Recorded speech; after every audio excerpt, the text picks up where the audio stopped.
नमस्कार दोस्तों, welcome to our AUF channel. आज के वीडियो में मैं आपको बताने वाला हूं आचार्य चाणक्य के बारे में। आचार्य चाणक्य की नीतियां भले ही कई लोगों को सही ना लगे, लेकिन इनके द्वारा बताई गई कई बातें जीवन में किसी न किसी तरीकों से सच्चाई जरूर दिखती है।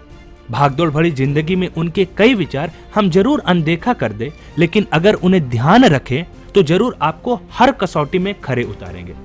आचार्य चाणक्य मौर्य साम्राज्य के संस्थापक के साथ साथ चतुर कूटनीतिज्ञ, प्रखंड अर्थशास्त्री के रूप में भी जाने जाते हैं। आचार्य चाणक्य ने हमारे जीवन संबंधी कई नीतियां बताई है। उन्होंने यह गहरा चिंतन, जीवन का अनुभव, गहन अध्ययन से जो ज्ञान अर्जित किया, उन्होंने उसे अपनी नीतियों के तौर पर उतार दिया। ऐसे ही आचार्य चाणक्य ने ज्ञान को लेकर एक नीति बताई है, जिसमें उन्होंने बताया है कि विद्या एक ऐसी चीज है जो बांटने से कभी कम नहीं होती है। तो आइए जानते हैं चाणक्य के जीवन के कुछ संक्षिप्त कहानियां।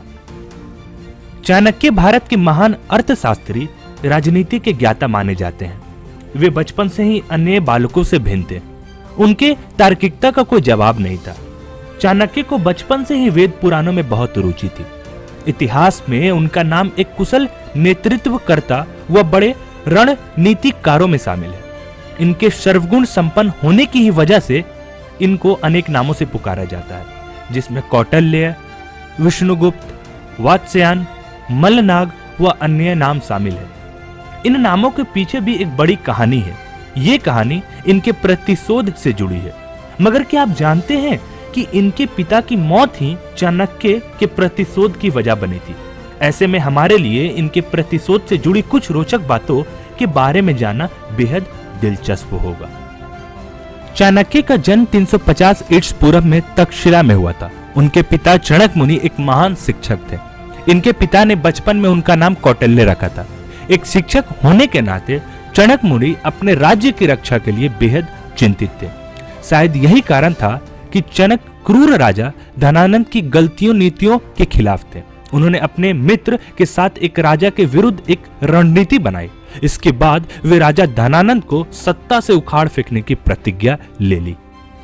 लेकिन जब इनकी इस योजना का पता धनानंद को लगता है, तो ऐसे में वे चाणक्य को कैद करने का हुक्म दे देता है। फिर राजा ने चाणक्य पर राजद्रोह का आरोप लगाते हुए सिर कलम करने का आदेश दे दिया। उसकी क्रूरता का ये आलम था कि उसने उनके कटे सिर को राज्य के मुख्य चौराहे पर लटका दिया था। पिता की मौत से चाणक्य को गहरा दुख हुआ। नन्हे कौटिल्य बिल्कुल बेसहारा हो चुके थे। उन्होंने अपने आप को किसी तरह संभाला और पिता के कटे हुए सिर के साथ उनका देह संस्कार किया। इसके बाद ने चाणक्य ने अपने हाथों में पवित्र गंगा जल लेकर शपथ खाई कि जब तक धनानंद के वंश को नाश नहीं कर देता, तब तक पका हुआ भोजन ग्रहण नहीं करूंगा। चाणक्य की कड़ी प्रतिज्ञा राजद्रोह की ओर संकेत कर रहा था। हालांकि उनको इस बात का भी डर था कि कहीं क्रूर राजा उन्हें भी ना मरवा दे। ऐसे में वे अपना घर बार छोड़कर जंगल की ओर चल पड़े।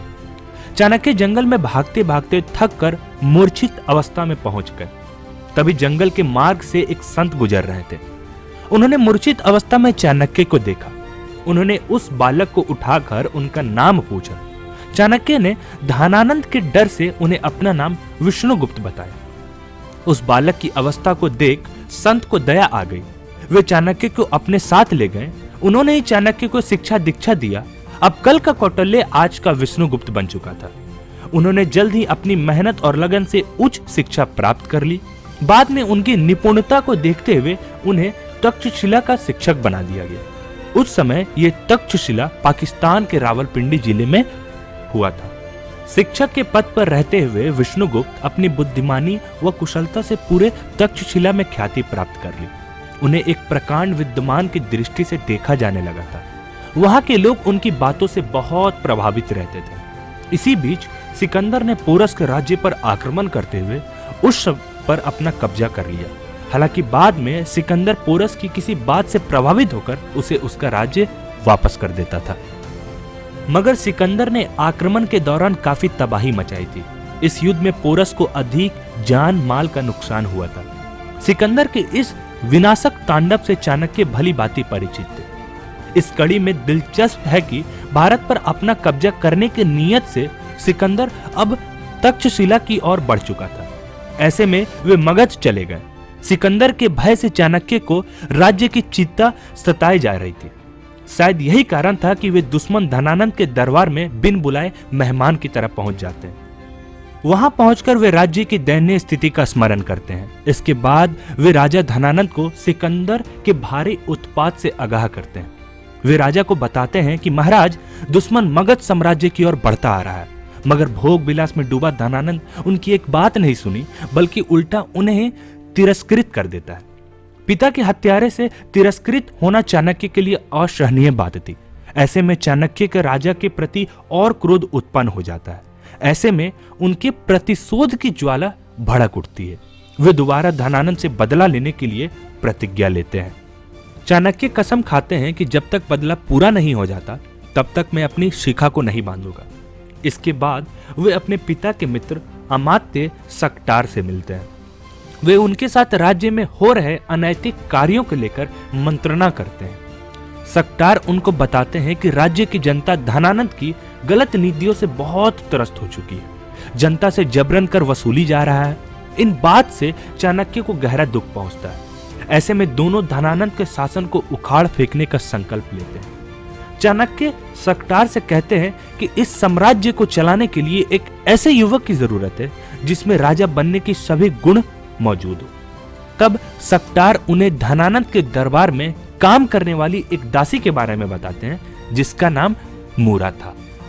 उसी दासी को भी धनानंद ने तिरस्कार करके दरबार से बाहर फेंकवा दिया था। उसी दासी का एक पुत्र चंद्रगुप्त मौर्य है जिसमें शासक बनने की सभी गुण मौजूद है। ऐसे में चाणक्य ने चंद्रगुप्त से मिलने की इच्छा जताई। फिर दोनों चंद्रगुप्त के घर जाते हैं। वे उनकी मां से मिलते हैं। चाणक्य चंद्रगुप्त की मां से कहते हैं कि आपके पुत्र में एक राजा बनने योग्य है। इस बालक में एक राजा के संपूर्ण गुण दिखाई देते हैं। उनकी मां चाणक्य की बातों से सहमत होती है। चाणक्य चंद्रगुप्त को अपने साथ आश्रम में ले आते हैं।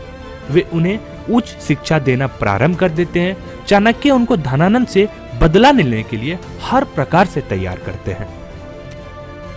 इस कड़ी में दिलचस्प यह था कि चाणक्य ने चंद्रगुप्त की शक्तियों को बढ़ाने के लिए धर्म का सहारा लेते हैं। वे इस बार फिर अपना नाम बदलकर वात्स्यायन मुनि बन जाते हैं। धर्म की आड़ में चाणक्य लोगों को अपना प्रवचन सुनाते और युवाओं को चंद्रगुप्त की सेना में जाने का सुझाव भी दिया करते थे। कुछ ही समय में चंद्रगुप्त की एक मजबूत सेना तैयार हो जाती है। इसी बीच एक अमात्य गुप्तचर द्वारा चाणक्य की साजिश का पता राजा धनानंद को लगता है, परंतु अब बहुत देर हो चुकी थी। चाणक्य द्वारा तैयार किए गए चक्रव्यूह में धनानंद पूरी तरह फंस चुका था। चंद्रगुप्त अपनी बहादुर सेना के साथ मगध पर आक्रमण करने के लिए तैयार था। ऐसे में भोग विलास में डूबे धनानंद को कुछ समझ ही नहीं आ रहा था। वह चाणक्य की रणनीति के विरुद्ध कोई फैसला लेने में असमर्थ था। उनकी नीतियां धनानंद के गले की फांस बन चुकी थी। ऐसे में चाणक्य इस वक्त को और भुनाते हैं और चंद्रगुप्त को मगध पर आक्रमण करने का हुक्म दे देते हैं। उनकी आज्ञा का पालन करते हुए चंद्रगुप्त मौर्य मगध पर आक्रमण कर देते हैं। चंद्रगुप्त ने अपने कुशल नेतृत्व में धनानंद समेत उसके पूरे वंश को मौत के घाट उतार देते हैं। इस तरह चंद्रगुप्त चाणक्य के प्रतिशोध को पूरा करते हैं। चाणक्य ने अपनी कुशल कूटनीति से धनानंद से बदला लेने में कामयाब हो जाते हैं। इसके साथ ही एक क्रूर और अत्याचारी शासक का अंत हो जाता है। कुशल रणनीतिकार और अर्थशास्त्री आचार्य चाणक्य की नीतियां ने हमेशा ही समाज का मार्गदर्शन किया है। कौटिल्य के नाम से प्रसिद्ध आचार्य चाणक्य को लगभग सभी विषयों की गहराई से समझ थी, इसलिए उन्होंने अपने जीवन में कई किताबें भी लिखी है। हालांकि उनका नीति शास्त्र बेहद ही उपयोगी ग्रंथ माना जाता है, क्योंकि इसमें जिंदगी से जुड़े तमाम पहलुओं के बारे में बताया गया है। आचार्य चाणक्य ने अपने नीति शास्त्र में धर्म, विद्या, पति पत्नी, धन दौलत और कैरियर समेत सभी विषयों के बारे में बताया है। तो चलिए दोस्तों, इसी के साथ वीडियो का अंत करते हैं। आशा है दोस्तों आपको ये वीडियो इंफॉर्मेटिव लगी होगी, और यदि आपको ये वीडियो अच्छी लगी है then do like the video, please subscribe the channel and do not forget to press the bell icon.